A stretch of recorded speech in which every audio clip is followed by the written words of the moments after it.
SSC से जुड़ी हुई सारी न्यूज़ और फ्री ऑनलाइन कोचिंग के लिए सब्सक्राइब करें और बेल आइकन दबाना ना भूलें सारे नोटिफिकेशन आप तक पहुंचने के लिए। तो hi friends, welcome to SSC mindset. एक बार फिर आप लोगों का स्वागत है एसएससी माइंडसेट में। और हमने इससे प्रीवियस वीडियो में हमने प्रेसिडेंट के बारे में पढ़ा था, जिसमें हमने प्रेसिडेंट की ओथ, प्रेसिडेंट की इम्पीचमेंट, हम कैसे हटाया जाता है, क्या उनका काम होता है, क्या उनकी पावर होती है, ये सब हमने अब देखा था। अब हम बात करेंगे वाइस प्रेसिडेंट के बारे में, क्योंकि प्रेसिडेंट है तभी वाइस प्रेसिडेंट है। ठीक है, तो वाइस प्रेसिडेंट के बारे में हम बात करेंगे कि कौन से आर्टिकल से लेके कौन से आर्टिकल तक वो आता है, किस आर्टिकल में क्या क्या दिया रखा है वाइस प्रेसिडेंट के लिए। ठीक है, क्या उसकी पावर्स हैं, कैसे वो इलेक्ट होता है, सब हम देखेंगे। और फिर इसी वीडियो में हम देखेंगे प्राइम मिनिस्टर के बारे में भी। ठीक है, तो दोनों को मैं कवर कर रहा हूँ, वाइस प्रेसिडेंट और प्राइम मिनिस्टर, दोनों को हम इसी वीडियो में कवर करेंगे। ठीक है, और इसके बाद जो अगली वीडियो होगी वो होगी काउंसिल ऑफ मिनिस्टर्स के बारे में। ठीक है, तो चलिए स्टार्ट करते हैं बिना कोई वक्त गवाए हुए। तो जैसा कि आपको पता है कि देखिए पार्ट 5 जो हमारा कॉन्स्टिट्यूशन का, संविधान का भाग 5 है, ठीक है, उसमें वाइस प्रेसिडेंट के बारे में डिस्कस किया गया है। ठीक है, अगर बात करें तो देखिए 5 साल का इसका टर्म होता है। ठीक है, ये आपको याद रखना है। ये सेकंड हाईएस्ट कॉन्स्टिट्यूशनल ऑफिस है, मतलब प्रेसिडेंट सबसे हाईएस्ट पद पर होता है, उसके बाद हमारा वाइस प्रेसिडेंट होता है। ठीक है, 5 साल का इसका टाइम होता है, but can continue to be in office irrespective to the expiry of the term but until the successor assumes office. ये देखिए 5 साल इसके खत्म हो गए, बिल्कुल उसी तरह की, तब तक अपनी सीट को नहीं छोड़ता जब तक इसके आगे वाला सक्सेसर नहीं आ जाता। ठीक है, आर्टिकल 63 से लेकर 73, ये जो आर्टिकल्स हैं आपके 10 आर्टिकल, ये डील करते हैं क्वालिफिकेशन, इलेक्शन और रिमूवल ऑफ प्रेसिडेंट के लिए। ठीक है, ये 10 आर्टिकल 63 से लेकर 73 तक उसकी क्वालिफिकेशन, इलेक्शन कैसे होता है, वो कैसे हटाया जाता है, इन सब के बारे में बताते हैं। तो चलिए स्टार्ट करते हैं। जैसे पहला आपका आर्टिकल 63 है, वो क्या बताता है, the vice president of India there shall be a vice president of India. 63 बस यही बताता है कि हाँ, हमारे संविधान, हमारे देश में एक वाइस प्रेसिडेंट होता है। ठीक है, 64 बताता है कि the vice president to be ex officio chairman of the council of states. देखिए अगर मैं इसको सीधा सीधा समझाऊँ और अगर मैं आपको इसको जो लिखा हुआ है इसको मैं सिर्फ एक बार बोल दूं या फिर आपको मैं हिंदी में समझा दूं सिंपल भाषा में, तो आपको समझ में आ जाएगा कि the vice president shall be ex officio chairman of the council of states and shall not hold any other office of profit. देखिए वो क्या कह रहा है कि तो जो वाइस प्रेसिडेंट होता है हमारा, उप राष्ट्रपति होता है हमारा, वो एक्स ऑफिशियो चेयरमैन होता है काउंसिल ऑफ स्टेट्स का, मतलब वह चेयरमैन या कहें तो एक एक्स ऑफिशियो चेयरमैन होता है काउंसिल ऑफ स्टेट्स, मतलब राज्यसभा का। ठीक है, राज्यसभा का चेयरमैन कौन होता है हमारा, वाइस प्रेसिडेंट। और हमें ये भी याद रखना है कि आर्टिकल 97, देखिए आर्टिकल 97 में हमें साफ साफ दिया गया है कि कितनी सैलरी होती है, जो सैलरी मिलती है वाइस प्रेसिडेंट को वो चेयरमैन के लिए मिलती है, वाइस प्रेसिडेंट के नहीं मिलती। तो देखिए कई बार ये बहुत ही कंफ्यूजिंग क्वेश्चन है और कई बार पूछा गया है कि वाइस प्रेसिडेंट की पोस्ट के लिए किसी को कितनी सैलरी मिलती है। ठीक है, तो लोग लिख देते हैं कि यार 1.25 लाख की, ठीक है, या 1 लाख मिलती होगी, ऐसे ऑप्शन होते हैं उसमें, 90,000 होते हैं। तो लोग, और एक ऑप्शन होता है उसमें 0। ठीक है, 4 ऑप्शन में से एक ऑप्शन होता है 0 पर, लोग 0 को ना लगा के बाकी सब में लगा देते हैं। तो ये आपको ध्यान रखना है कि किसी भी आदमी जो हमारा वाइस प्रेसिडेंट है उसको वाइस प्रेसिडेंट की पोस्ट के लिए कोई सैलरी नहीं मिलती। ठीक है, तो वाइस प्रेसिडेंट की सैलरी 0 है। ठीक है, उसको जो सैलरी मिलती है ना, वो मिलती है राज्यसभा के चेयरमैन के पद के लिए, मतलब काउंसिल ऑफ स्टेट्स के चेयरमैन के लिए। वाइस प्रेसिडेंट के लिए कोई सैलरी नहीं मिलती। क्यों? क्योंकि वो 2 पोस्ट होल्ड करता है, एक तो x officio chairman of council of states, दूसरा वाइस प्रेसिडेंट ऑफ स्टेट। तो उससे सिर्फ एक पोस्ट के लिए सैलरी मिलती है, जो है chairman of the council of states. ठीक है, वाइस प्रेसिडेंट के लिए कोई सैलरी नहीं मिलती, ये आपको याद रखना है। 65 आर्टिकल हमारा क्या कहता है, the vice president to act as a president or to discharge his functions during casual vacancies in the office or during the absence of the president. ठीक है, देखिए अगर प्रेसिडेंट नहीं है तो ये आर्टिकल 65 ये बताता है कि अगर प्रेसिडेंट नहीं है तो वाइस प्रेसिडेंट को ही प्रेसिडेंट की पोस्ट संभालनी पड़ेगी। ठीक है, ये आपको याद रखना है। आर्टिकल 66 में इलेक्शन ऑफ वाइस प्रेसिडेंट आता है। ठीक है, इलेक्शन ऑफ प्रेसिडेंट आर्टिकल 66 के अंदर आता है। देखिए कैसे होता है, the vice president shall be elected by the member of electoral college consisting the member of both houses of parliament in accordance with the system of proportional representation by means of single transfer vote by voting at such election shall be secret ballot। देखिए वो क्या कह रहा है कि दोनों जो houses of parliament हैं, ठीक है, उनके वोट्स को मिलाकर, ठीक है, हमारा इलेक्शन ऑफ वाइस प्रेसिडेंट का होता है और एक सिंगल ट्रांसफरेबल वोट होता है, ठीक है, सिंगल वोट उनका माना जाता है, ठीक है, ये आपको याद रखना है। नेक्स्ट पॉइंट हमें इसमें यह है कि the vice president shall not B a member of either house of parliament, वो किसी भी हाउस का मेंबर नहीं होना चाहिए, और द हाउस ऑफ लेजिस्लेचर, और किसी भी विधान मंडल या विधान परिषद का भी वो मेंबर नहीं होना चाहिए। And if a member of either house of the parliament or house of legislature of any state, और अगर किसी ऐसे बंदे को चुन लिया जाता है जो मेंबर है, तो उसे अपनी सीट छोड़नी पड़ेगी ऑफिस में एंटर करने से पहले ही, ठीक है, ये आपको याद रखना है, ठीक है। देखिए आपको अगर मैं आप सिंपल भाषा में समझाऊं तो हमारा वाइस प्रेसिडेंट होता है, वो इलेक्ट होता है इलेक्टोरल कॉलेज के थ्रू, जिसमें नॉमिनेट और इलेक्टेड दोनों मेंबर होते हैं राज्यसभा और लोकसभा के, ठीक है, इलेक्टेड और नॉमिनेटेड मेंबर दोनों होते हैं, आपको याद रखना है, ठीक। तो यहाँ पर ही हमारा इलेक्शन ख़त्म होता है। देखिए इलेक्शन के बाद क्या आता है कि अगर वो एलिजिबल किस किस चीज़ के लिए होगा, ठीक है, एलिजिबल किस किस चीज़ के लिए होगा। देखिए no person shall be eligible for election as a vice president unless, वो वाइस प्रेसिडेंट के लिए सिर्फ तभी एलिजिबल होगा जब वो इंडिया का सिटीजन हो, ठीक है, उसकी एज 35 ईयर्स से ज़्यादा हो, मतलब 36 ईयर्स का वो हो मिनिमम, ठीक है, और वह क्वालिफाइड हो election of a member as the council of states, और वो काउंसिल ऑफ स्टेट्स के मेंबर बनने के लायक क्वालिफाइड हो, ठीक है, और साथ ही साथ उसने कोई और अदर प्रॉफिट वाली पोस्ट ना कंटेन कर रखी हो, ठीक है, ये भी हमें याद रखना, मतलब वो किसी लोकल गवर्नमेंट, स्टेट गवर्नमेंट या सेंट्रल गवर्नमेंट में किसी और पोस्ट पे नहीं होना चाहिए, ठीक है। अब आपका आता है आर्टिकल 67 जो बताता है हमारा term of office of vice president. देखिए वाइस प्रेसिडेंट का जो ऑफिस का जो टर्म होता है वो 5 साल का होता है, और वो तब तक होता है जब तक उसकी जगह कोई और ना आ जाए, ठीक है।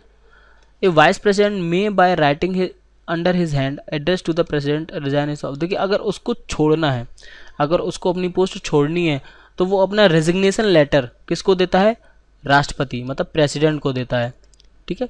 Vice president may be removed from his office by resolution to the council of state passed by majority of all the then members of the council and agreed by the house of the people, but no resolution for the purpose of this clause shall be moved unless at least 14 days notice has been given the intention move of the resolution। देखिए बिल्कुल उसी तरह इसको भी हटाया जाता है कि यार किसी भी हाउस में एक तो पहले उठाया जा सकता है रेजोल्यूशन, ठीक है, और दोनों हाउसेस की मेजॉरिटी को देखा जाता है, पर उससे पहले क्या है 14 डेज़ का रेजोल्यूशन एक नोटिस दिया जाता है, ठीक है। तो बिल्कुल वही प्रोसेस है जैसी वाइस प्रेसिडेंट की है, वो सॉरी प्रेसिडेंट की हटाने की प्रोसेस है, बिल्कुल वही प्रोसेस हमारी होती है, ठीक है। The president vice president shall not, ये देखिए अलग अलग है, ये यहाँ से अलग है और यहाँ से अलग है, not with standing the expiration of his term continue hold office until his successor enters upon his office. वो जो मैंने आपको बताया कि तब तक अपनी पोस्ट नहीं छोड़ता जब तक इसके आगे आने वाला उपराष्ट्रपति नहीं आ जाता है, ठीक है।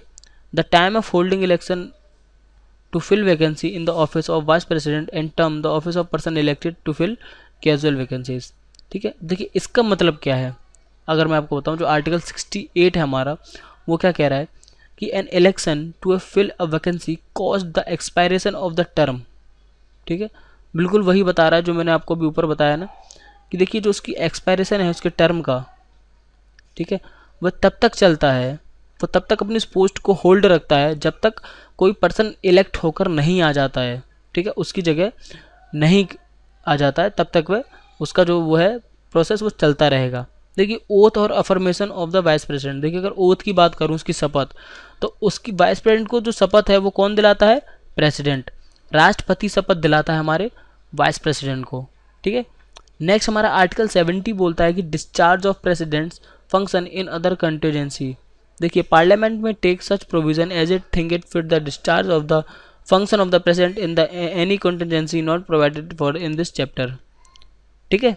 अब देखिए आर्टिकल 70 की अगर हम बात करें, देखिए इसमें आर्टिकल में ये बात की जा रही है कि अगर जो आपका प्रेसिडेंट है वह वापस आ जाता है, ठीक है, तो वाइस प्रेसिडेंट कैसे डिस्चार्ज कर दिया जाएगा अपनी उन पावर से जो उसको प्रेसिडेंट की एब्सेंस में मिली थी, ठीक है।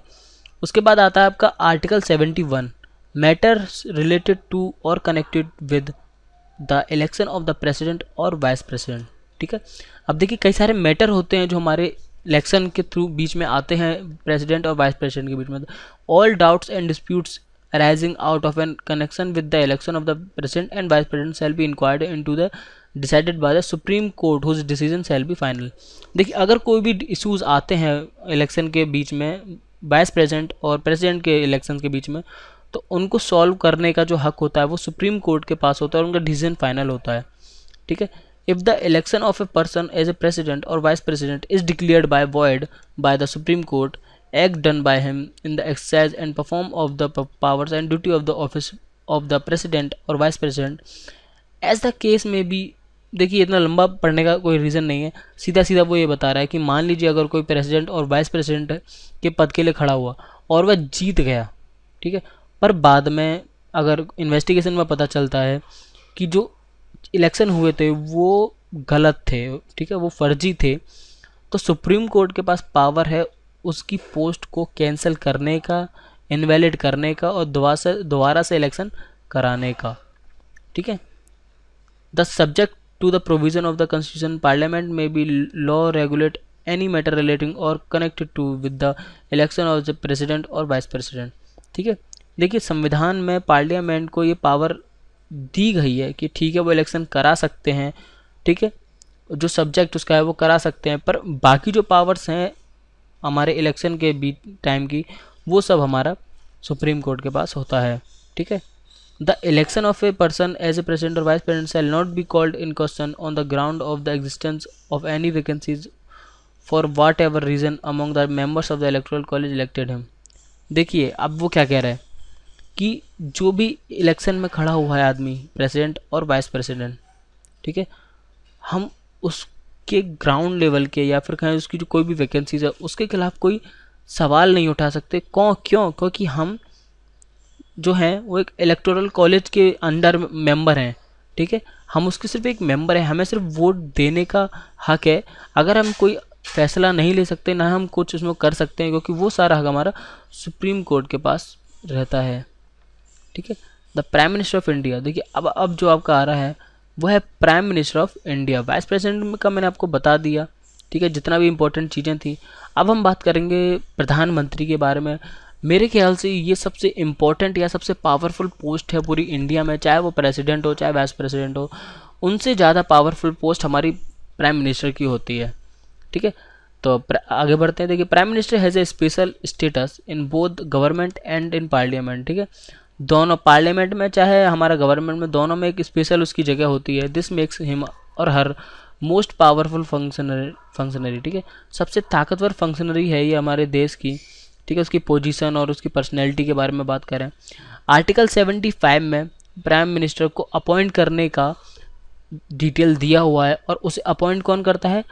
राष्ट्रपति। देखिए चुनते हमें पर अपॉइंट राष्ट्रपति करता है। The general principle is that the president appoints the leader of the majority party in the Lok Sabha as the prime minister. देखिए हमने एक मेजोरिटी पार्टी को चुन लिया, हमने चुना, ठीक है, कि यार भाजपा मेजोरिटी पार्टी से हमने जिता दी, तो अब राष्ट्रपति ये चुनेगा कि जो खड़ा हुआ है प्रधानमंत्री के लिए उसको प्रधानमंत्री अपॉइंट करना, ठीक है। जैसे मोदी को अपॉइंट किसने किया था? हमारे राष्ट्रपति, ठीक है। अगर if no party gets a clear majority then the president may exercise his personal discrimination in the appointment of the prime minister, ठीक है। अब देखिए अगर कोई भी पार्टी मेजोरिटी में नहीं है तब ये जो होता है डिसीजन ये सिर्फ राष्ट्रपति के हाथ में होता है कि उसे किसको प्राइम मिनिस्टर बनाना है। This power was first executed in India in the year of 1979 when doctor Neelam Sanjiva Reddy appointed Charan Singh as the prime minister after the collapse of the Janata Party government, ठीक है। देखिए इस पावर का जो पहली बार यूज़ हुआ था वो 1979 में हुआ था, जब डॉक्टर नीलम संजीवा रेड्डी ने, जो हमारे राष्ट्रपति थे, उन्होंने चरण सिंह जो हमारे थे अब नहीं रहे, उनको प्राइम मिनिस्टर चुना था जब जनता पार्टी गवर्नमेंट जो हमारी थी वो कोलैप्स हो गई थी, वो गिर गई थी, ठीक है।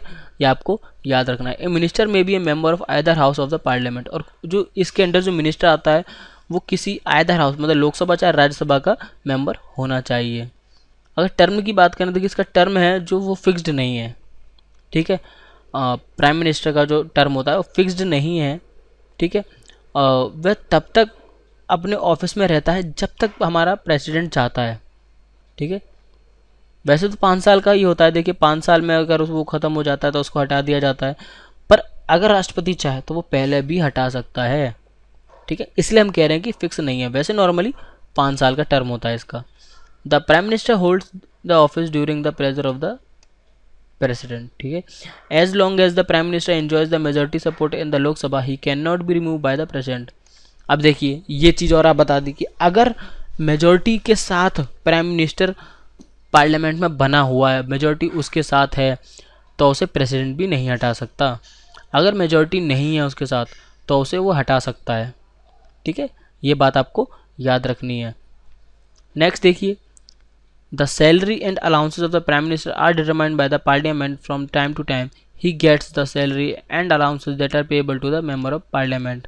देखिए उसको जो सैलरी और जो मेंबरशिप की जो पार्लियामेंट की जो अलाउंसेस हैं वो उसको कितने मिलते हैं, जो उतने ही मिलते हैं जो एक मेंबर ऑफ पार्लियामेंट को मिलते हैं, ठीक है। उसको अलाउंसेज और जो सैलरी होती है वो उसको मेंबर ऑफ पार्लियामेंट के थ्रू ही मिलती है, ठीक है। प्राइम मिनिस्टर की अलग से कोई अलाउंसेस नहीं मिलती उसे। हाँ थोड़ी पावर ज़्यादा होती है, इंपॉर्टेंस ज़्यादा होती है, इसलिए उसको सिक्योरिटी ज़्यादा दी जाती है, वो अलग से दी जाती है। पर नॉर्मली जो रिटन जो अलाउंसेज और जो सैलरी होती है वो हमारी मेंबर ऑफ पार्लियामेंट के हिसाब से उसे दी जाती है, ठीक है। Function of the prime minister की बात करें, देखिए अगर क्या काम है हमारे प्राइम मिनिस्टर के, तो PM recommends the president about the member who can be appointed as the ministers. देखिए हमारा प्रधानमंत्री प्रेसिडेंट को ये सुझाव देता है, रिकमेंड करता है कि उसे कौन कौन से मिनिस्टर्स को अपॉइंट करवाना है, ठीक है। The president appoints only those person as ministers who are recommended by the prime minister. देखिए जो प्रेसिडेंट होता है, राष्ट्रपति होगा, सिर्फ उन्हीं लोगों को चुनता है जो प्राइम मिनिस्टर द्वारा या प्रधानमंत्री द्वारा रिकमेंड किए जाते हैं, ठीक है। पीएम जो होता है हमारा, देखिए वो सारा पोर्टफोलियो तैयार करता है हमारे मिनिस्टर्स का, मिनिस्टर को बनाता है, पोर्टफोलियोज़ को रीसफल भी कर सकता है, वो अपनी कमिटी जो अपनी टीम है उसको चेंज भी कर सकता है टाइम टू टाइम, ठीक है।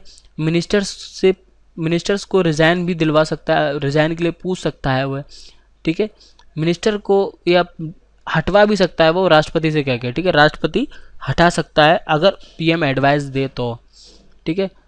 PM presides over the meeting of the council of ministers, ठीक है। काउंसिल ऑफ मिनिस्टर्स की मीटिंग को भी प्रिसाइड्स ओवर करता है पीएम हमारा। PM is the principal channel of the communication between the president and the council of minister. देखिए दोनों के बीच की जो कड़ी होता है ना हमारे राष्ट्रपति और काउंसिल ऑफ मिनिस्टर्स को, ठीक है, मंत्रिमंडल को, उसके बीच की कड़ी होता है हमारा पीएम, ठीक है। मतलब दोनों के बीच का मीडिएटर है। अगर काउंसिल ऑफ मिनिस्टर्स को प्रेसिडेंट से कुछ बात करनी है तो राष्ट्रपति करवाएगा। कम्युनिकेशन चैनल कौन है, प्रधानमंत्री हमारा, सॉरी राष्ट्रपति नहीं, प्रधानमंत्री, ठीक है।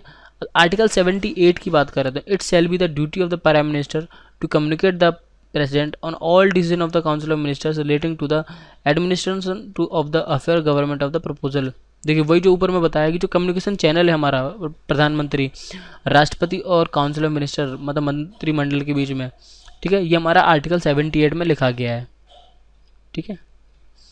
अब देखिए अब जो पीएम होता है ना वो एडवाइस करता है प्रेसिडेंट को with respect to the appointment, किस किस को अपॉइंटमेंट देने के लिए। देखिए प्रधानमंत्री हमारा कई लोगों के लिए अपॉइंटमेंट फिक्स करवाता है, ठीक है, एडवाइस देता है, जैसे अटॉर्नी जनरल के लिए, यूपीएससी के चेयरमैन के लिए और मेंबर्स के लिए, सीएजी के लिए, कंट्रोल एंड ऑडिटर जनरल के लिए, चीफ इलेक्शन कमिश्नर के लिए और कई सारी अदर कमिश्नरीज हैं, ठीक है, जिनके चेयरमैन्स को कौन इलेक्ट करवाता है, प्राइम मिनिस्टर, ठीक है। Chairman and member of finance commission, finance commission के चेयरमैन और मेंबर्स को भी कौन अपॉइंट करवाता है, हमारा प्रधानमंत्री। राष्ट्रपति क्या है, सिर्फ साइन करके अपॉइंट करता है कि हाँ मैंने तुम्हें अपॉइंट कर लिया। The PM advises the president with regard the summoning and programming the parliament, ठीक है। अब देखिए समोनिंग एंड प्रोग्रामिंग क्या है। देखिए प्रधानमंत्री के कहने पे राष्ट्रपति किसी पार्लियामेंट को टाल भी सकता है, उसको रोक भी सकता है, मतलब उसको डिसॉल्व भी कर सकता है। मतलब कोई सत्र चल रहा है और उसको बीच में कोई चल रहा है पार्लियामेंट और उसको ख़त्म करवाना है तो प्राइम मिनिस्टर राष्ट्रपति से कहकर उसे ख़त्म करवा सकता है, ठीक है। तो देखिए ये पूरी डिटेल थी एक हमारे प्राइम मिनिस्टर की और वाइस प्रेसिडेंट की। तो आई होप कि आपको हेल्पफुल लगी होंगी। अगर हेल्पफुल लगी है तो आप प्लीज़ वीडियो को लाइक कीजिए, कुछ पूछना चाहते हैं तो कमेंट कीजिए, और अभी तक सब्सक्राइब नहीं किया तो सब्सक्राइब कर दीजिए, बाकी मैं सारी ऐसी वीडियोज़ आपके लिए लाता रहूँगा। तो फिर मिलते हैं नेक्स्ट वीडियो में, तब तक के लिए bye, thanks for watching and वंदे मातरम।